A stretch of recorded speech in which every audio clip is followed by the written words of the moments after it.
marks on tool number 10 were that its widest point is at least at most 13 millimeters long, the tip is 5 millimeters, and the vertical press is 10 millimeters. It is abrasion marks propelled with horizontal between them, resembling ladders or railroad tracks.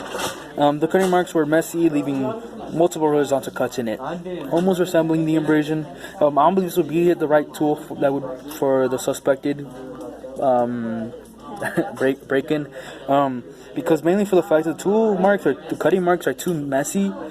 The abrasion marks are parallel to each other, meaning there's always going to be a mark that would actually be on each other, and the indentations are too large to even try to resemble the cutting marks on the tool number 11 was a screwdriver, the metal rod being 131 millimeters long. The handle is made of resin. The tip is 2 millimeters wide, the widest point being 6 millimeters, and the vertical press is 7 millimeters. The abrasion marks were like very abnormal. It starts linear, then it starts into triangular marks as they skip across the board. The cutting marks were very imperfect. Like they were started from large and then started small and large again. It could have been mainly due for the fact that you put either too much pressure or too little pressure. But I don't believe that this is the right tool, mainly for the fact that the tip is too round in order to cut.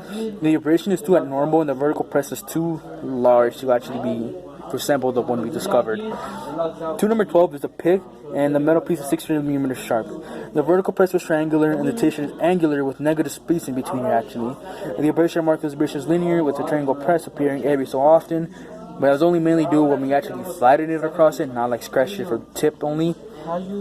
And the cutting marks were that the tool had a sharp point, so it could easily cut through the wood, as well as it could also cut through the dummy item that we use as the resemble the wood.